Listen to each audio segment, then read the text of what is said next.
Y el tema que vamos a tener para esta ocasión es hágase tu voluntad, hágase tu voluntad, y estamos apoyados en Mateo 6:10.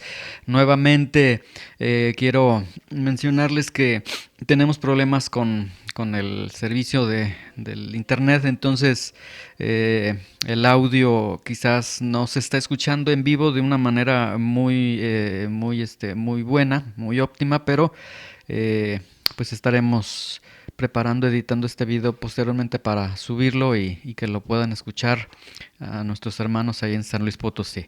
Muy bien, entonces vamos a continuar con Jesús y la oración, parte número 10. El tema es hágase tu voluntad.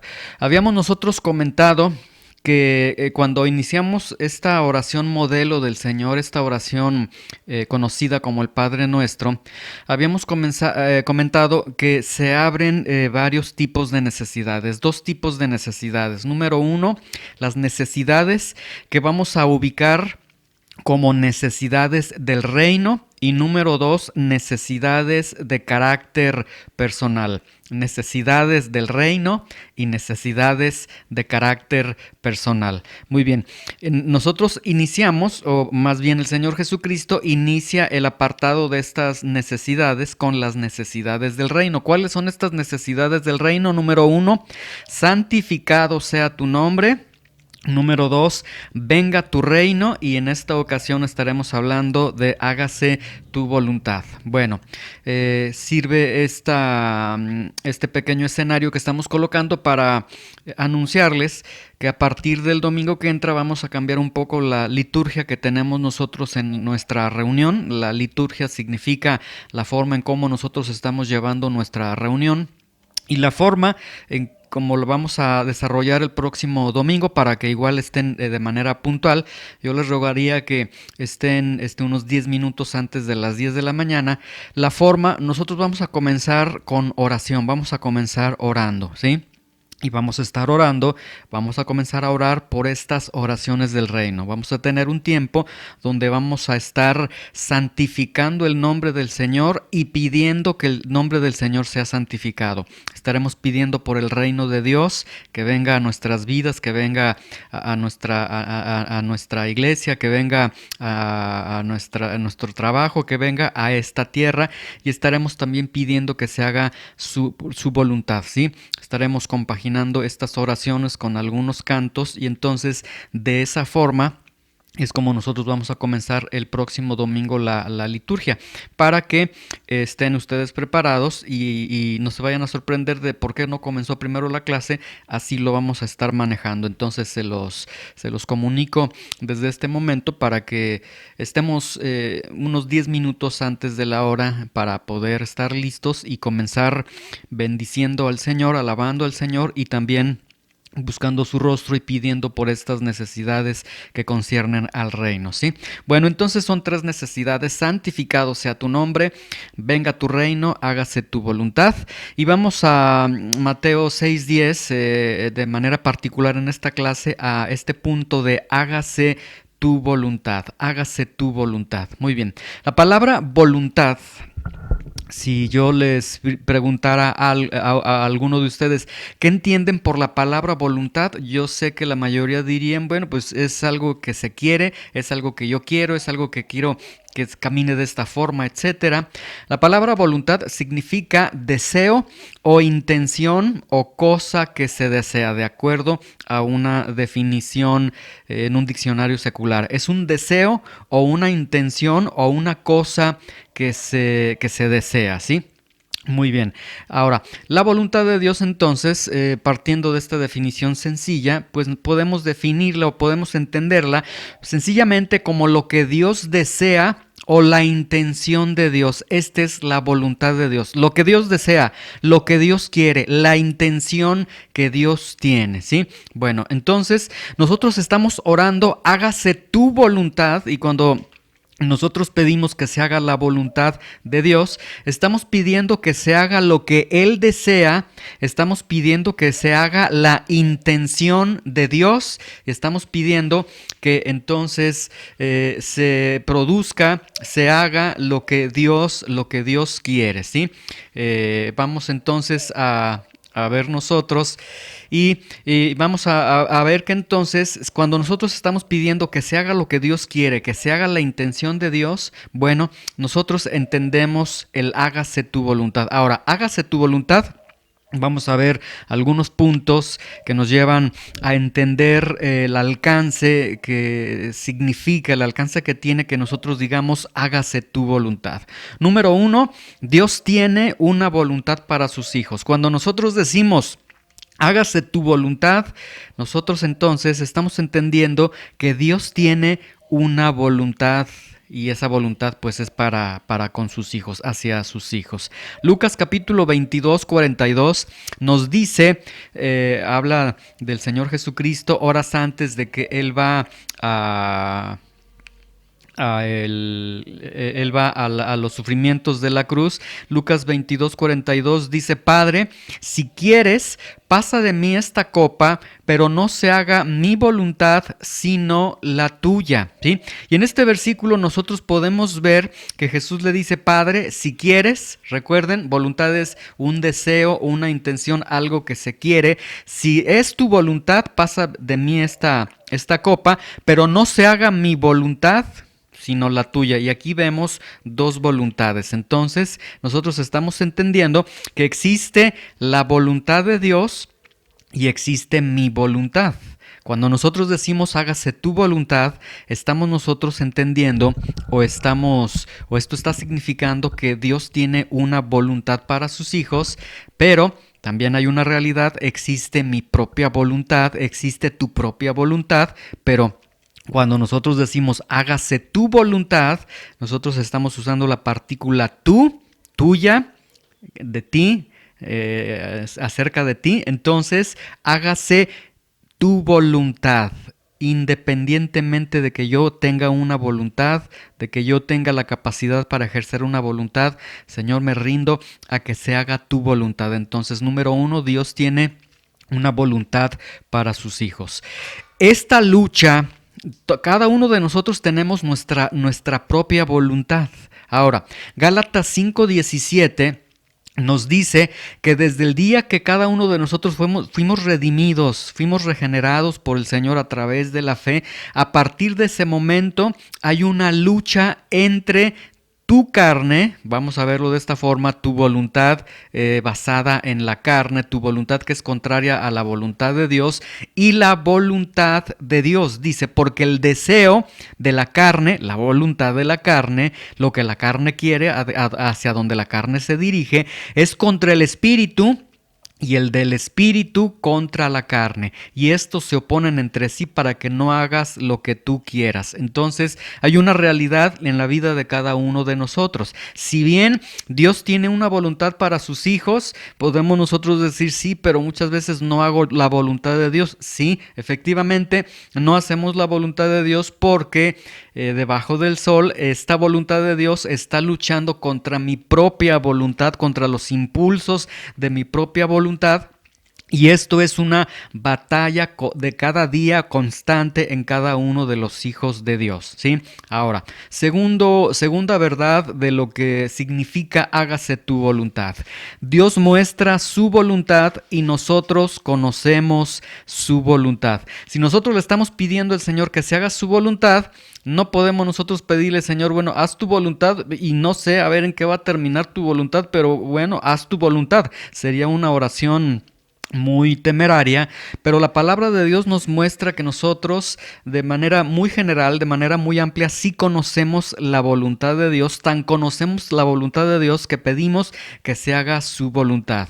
Ciertamente, el libro de Deuteronomio nos habla de que hay cosas reveladas por parte de Dios para nosotros y hay cosas que no son reveladas para nosotros, pero dice las reveladas para ustedes son las que están en la palabra de Dios para que ustedes las obedezcan. Entonces, Dios muestra su voluntad y al mostrar su voluntad nosotros conocemos esa voluntad. Al conocer esa voluntad nosotros pedimos que se haga esa voluntad. Ahora, ¿cómo nosotros conocemos esa voluntad?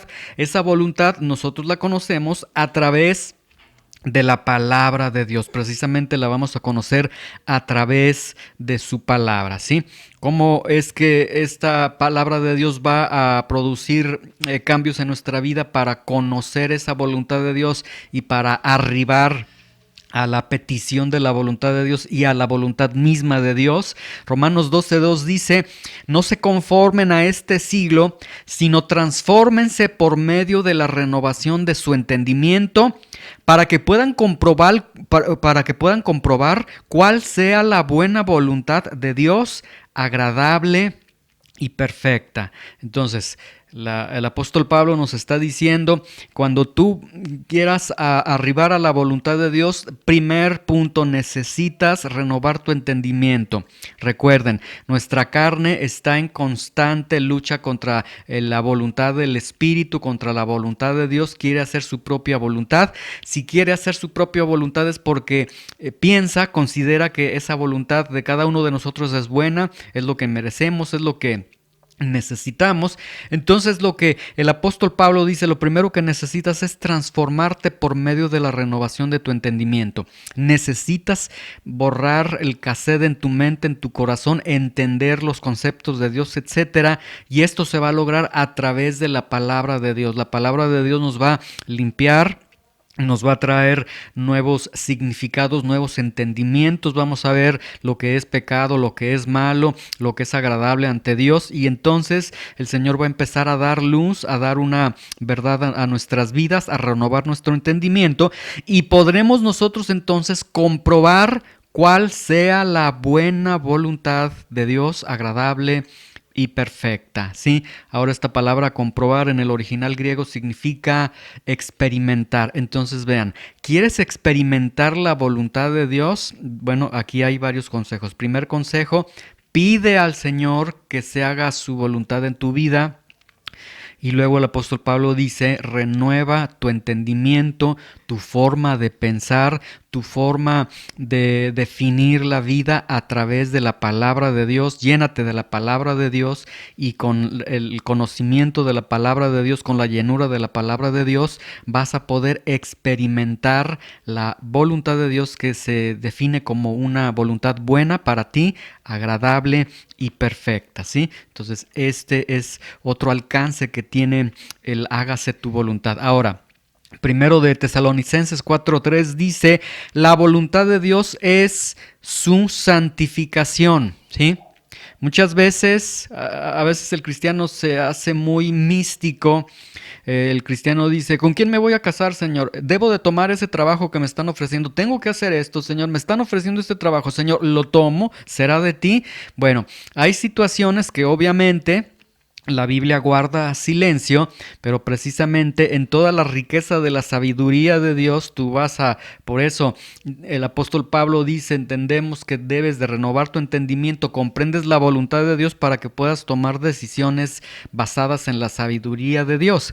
Pero hay una voluntad de Dios que podríamos decir es directa, es universal, es general para los hijos de Dios. ¿Cuál es la voluntad de Dios para mi vida? Alguien podría decir: ¿cuál es la voluntad de Dios? ¿Me voy del país? ¿Hago esto, aquello? Mira, la voluntad de Dios es que te santifiques. Ese es el punto, ¿sí? Voluntad de Dios es su santificación. La palabra santificar significa apartarse. Vean, la voluntad de Dios, lo que Dios quiere para ti ahora, en este día, en este momento, es que te apartes para Él, que seas solamente para Él. Ahí está la voluntad de Dios. Dios te quiere solamente para Él. Efesios 5:17 dice: no sean insensatos, sean entendidos cuál sea la buena voluntad de Dios. Y vean que aquí el apóstol Pablo está utilizando un término muy fuerte, porque la palabra insensatos es el término afrón, que tiene que ver en su raíz, en la forma en que se dispersa este término afrón. Tiene que ver con pensamiento, pero este término afrón significa alguien que tiene la cabeza hueca, que no tiene pensamientos, que no tiene ideas. Entonces se presenta como alguien sin sentido, alguien totalmente ignorante, Y el diccionario Vine, de hecho, lo define como alguien también que es alguien estúpido, en el sentido de la etimología estúpido, alguien que se queda estupefacto, que se queda privado, ¿sí? Entonces, el Señor a través de Pablo está diciendo, no se queden estupefactos, no se queden sin sentido, no se queden ignorantes. No, ustedes deben de ir a la palabra de Dios, deben ser transformados en la renovación de su entendimiento, porque tienen que entender cuál es la voluntad del Señor. Vean que aquí entonces el apóstol Pablo, de manera indirecta, estamos entendiendo que el apóstol Pablo está diciendo, sean estudiosos de la palabra de Dios. No hay burritos, no hay ignorantes en el colegio de Dios, en la iglesia del Señor. Todos deben ser entendidos de cuál sea la buena voluntad de Dios. Entonces Dios muestra su voluntad, nosotros conocemos esa voluntad. ¿Cómo la vamos a conocer? En la medida que leemos su palabra, en la medida que estamos obedeciendo su palabra, estaremos experimentando esa voluntad que es buena, agradable y perfecta, ¿sí? Ahora quiero hacer una aclaración. La voluntad de Dios buena, agradable y perfecta es buena, agradable y perfecta a los ojos de Dios, no a nuestros ojos. Porque ciertamente, bueno, aquí en Jesús tenemos cuando Él dice, Señor, si es tu voluntad que pase de mí esta copa, si no, que se haga lo que tú quieras. Él toma este vaso amargo de la ira de Dios. Obviamente para su carne, obviamente desde la óptica humana esto no sería nada bueno, nada agradable, nada perfecto, pero esta voluntad agradable, perfecta, buena es a los ojos de Dios, ¿sí? Nada más para mencionar este punto. Habrá cosas en tu vida que la voluntad de Dios estará obrando en tu corazón, en tu vida, y ciertamente vas a sentir dolor, vas a sentir, Señor, esto se me hace difícil, tengo que dejar esto, ayúdame y demás, y dices, Señor, pues cuál buena voluntad tienes para mí. Es una buena voluntad a los ojos de Dios, ¿sí? Muy bien. El tercer punto, cuando nosotros decimos hágase tu voluntad, es que nosotros reconocemos que la voluntad de Dios es lo mejor para nosotros y confiamos en esa voluntad, ¿sí? De hecho, yo creo que la lógica teológica de alguien que va a orar, hágase tu voluntad, es porque está entendiendo que esa voluntad es supremamente mejor que la voluntad de uno, por eso uno se rinde a esa voluntad, dice, Señor, que se haga tu voluntad, que no se haga la mía. Entonces, estaríamos nosotros reconociendo que esa voluntad es mejor para nosotros y que confiamos nosotros en esa voluntad, ¿sí? Proverbios 3:7 dice, no seas sabio en tu propia opinión, mejor teme al Señor y apártate del mal. Mejor haz la voluntad de Dios, no seas sabio en tu propia opinión. Y quiero que vean aquí el sentido. Todos aquellos que se consideran sabios en esta tierra siempre lo son, delante de Dios son sabios, pero a sus propios ojos, no a los ojos de Dios, ¿sí? Salmo 12:4 dice, a los que han dicho, por nuestra lengua prevaleceremos, ¿sí? Es decir, aquellos que dicen, bueno, Dios dice esto, pero yo digo esto, bueno, sé que la Biblia dice esto, pero yo no creo que sea así, yo creo que esto es así. Hay muchos que son sabios en su propia opinión y consideran que su opinión, que su dicho es verdad absoluta. Entonces aquí el Salmo 12:4 los está describiendo como aquellos que dicen que por su lengua, por sus palabras van a prevalecer. Ellos dicen, nuestros labios son nuestros, ¿quién es Señor de nosotros? Entonces, aquí hagamos este examen en nuestras vidas. ¿Estamos nosotros prevaleciendo por lo que yo digo, o lo que yo digo es hágase tu voluntad, ¿sí? Entonces reconocemos que su voluntad es lo mejor para nosotros y confiamos plenamente en esa voluntad, ¿sí? Nadie, dice el libro de Romanos, todo aquel que confiese al Señor, todo el que clame al Señor no será avergonzado.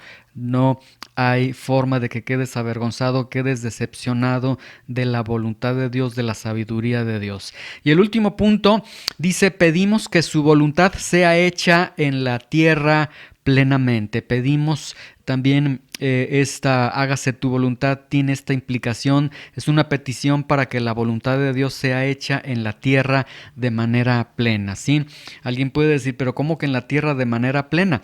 Porque el Señor está reinando en esta tierra de una forma parcial, está reinando no de manera absoluta, no de manera completa, y está reinando a través de los corazones de aquellos que Él ha salvado, pero nosotros pedimos hágase tu voluntad para que esa voluntad sea hecha en esta tierra de manera plena. ¿Cómo sabemos que esto es así? Porque el texto dice hágase tu voluntad como en el cielo, así como se hace en el cielo, así que también en la tierra de igual forma se haga tu voluntad en esta tierra, ¿sí? Entonces, Mateo 6, 9 y 6, 10, ustedes pues van a orar de esta forma: Padre nuestro que estás en los cielos, santificado sea tu nombre, venga tu reino, hágase tu voluntad como en el cielo, así también en la tierra. Esta oración que inicia con una serie de necesidades y que son necesidades del reino, estas necesidades que es número 1, santidad de Dios, reino de Dios, voluntad de Dios. Entonces vemos que estas oraciones inicialmente es oración de obedientes, ¿sí? Que se necesitaría, por eso es una oración, un modelo de oración que va dirigida a los discípulos, a los que han creído, a los que se han comprometido con el Señor. Entonces, esta es oración de obedientes, ¿sí? Si alguien dice, pues es que como, entonces esto tiene que ver con la santidad de Dios, tiene que ver con el reino de Dios, tiene que ver con la voluntad de Dios. Alguien podría decir, pues mejor no oro de esta forma. Pero si algún creyente pensara de esa forma, pues él estaría evidenciando un rechazo a la santidad de Dios, al reino de Dios y a la voluntad de Dios, ¿sí? Esto tiene que ver con oración de obedientes. Ahora, yo estoy diciendo oración de obedientes, no de perfectos. La Biblia nunca demanda un perfeccionismo, pero lo que sí demanda es una obediencia, ¿sí? Es una oración, como hemos mencionado, para los que creen.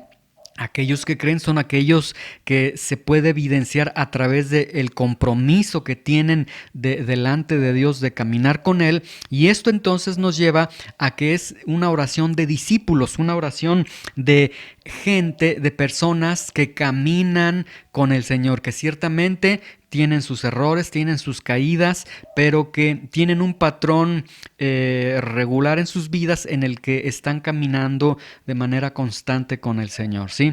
Alguien que no cree en Dios, alguien que no tiene reverencia por la santidad de Dios, alguien que no quiere someterse al reino de Dios, alguien que no busca y hace la voluntad de Dios, que sería, por ejemplo, un incrédulo, o vamos a pensarlo en alguien que conozca del Señor, alguien que se diga que es cristiano, pero que no tiene reverencia, no quiere nada con el reino de Dios, no quiere nada con la voluntad de Dios. Bueno, pues alguien podría preguntar, ¿esa persona puede orar? ¿Esa persona podría orar? ¿Podemos orar incluso por esa persona? Y la respuesta sería, pues si alguien no quiere nada con la santidad de Dios, con el reino de Dios, con la voluntad de Dios, ¿qué nos dice la Biblia? Dios va a escuchar esa oración, y la respuesta es no va a escuchar esa oración, ¿sí?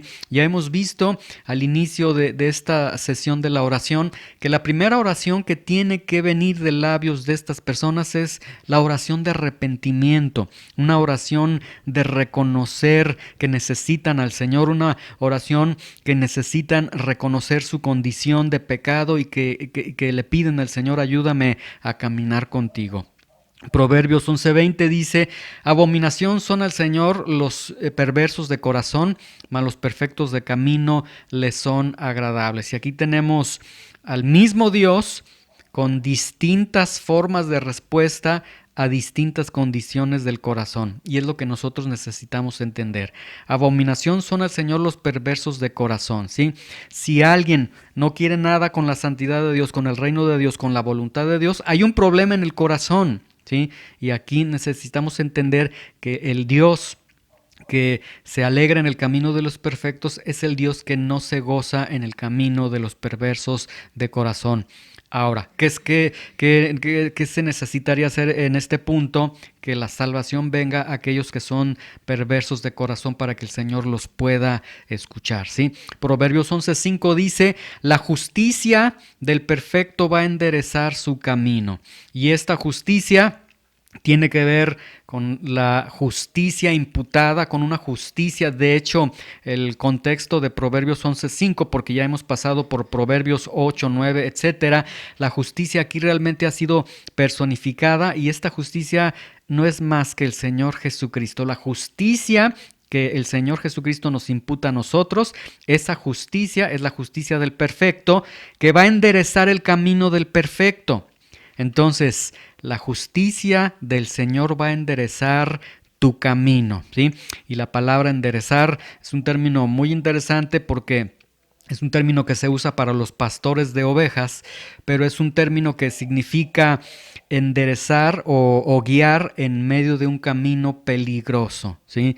Como es el de esta generación, el de este tiempo que estamos viviendo, un camino peligroso, pero la justicia de nuestro Señor nos va a guardar en medio de camino peligroso, ¿sí? Muy bien. Salmo 12:1, el salmista llega a una conclusión y dice, vean, el salmista desde ese tiempo está diciendo, se acabaron los piadosos, desaparecieron los fieles, vivimos en una generación que no busca a Dios, que no quiere a Dios, que aborrece a Dios. ¿Qué vamos a hacer en medio de esta generación tan complicada? Y el salmista dice, en Proverbios dice, Proverbios 11:6 dice, la justicia de los rectos los va a librar. Nuevamente, la justicia imputada del Señor a tu vida en medio de esta generación perversa, en medio de este mundo tan complicado, te va a librar. ¿De qué te va a librar? Te va a librar del mal, te va a librar de los malos deseos, te va a librar de ser como ellos, de ser como el mundo, ¿sí? Pero ¿qué necesito para eso? Señor, pedirle, hágase tu voluntad. Señor, soy débil, Señor, tengo inclinaciones hacia el mal, hacia el pecado. En medio de esto, Señor, ayúdame a santificar tu nombre, a ver tu reino y a que se haga tu voluntad en mi vida. Entonces, esta es una oración que tiene que ver con un corazón obediente, que tiene que ver con un corazón que está volteando hacia Dios y que está caminando hacia Dios. Vamos a orar entonces así: Padre nuestro que estás en los cielos, santificado sea tu nombre. Pedir que el Señor sea santificado en su nombre en nuestra vida, en todo, en esta tierra, que a donde vayamos podamos ser representantes del Señor y que el nombre del Señor sea reverenciado, que sea tenido por santo. Vamos a pedir que venga su reino, que se haga su voluntad como en el cielo, así también en la tierra, ¿sí? Muy bien, esto es lo que nosotros vamos a estar pidiendo. De hecho, vamos a ponernos de pie, vamos a orar, vamos a tomarnos un par de minutos para orar en este momento, siguiendo la instrucción del Señor, y vamos a orar, ¿sí? Señor, te damos gracias en esta mañana, te damos gracias porque tú eres nuestro Padre que está en los cielos, Señor. Y esto nos deja ver que tú estás en los cielos y que nosotros estamos en la tierra, que no somos iguales a ti, que tú eres Dios, que nosotros somos seres creados, que tú eres omnipotente, que nosotros somos tan limitados, Señor. Pero esto nos deja ver, Señor, tu grandeza. Te alabamos, te exaltamos, te adoramos por lo grande que eres, por lo hermoso que eres, por lo exaltado que eres, Señor. Y Padre, hoy pedimos que tu nombre sea santificado, Señor, que tu carácter, que tu persona, Señor, sea santificada en nuestra propia vida, Señor. Pídele ahí al Señor en tus propias palabras. Pídele ahí al Señor que Él pueda santificar su nombre en tu vida. Dile, Señor, que tú seas santificado en mi manera de pensar, en mi manera de actuar, a los lugares a donde yo voy, lo que yo veo, como yo hablo, Señor, como yo me desarrollo en mi trabajo, Señor.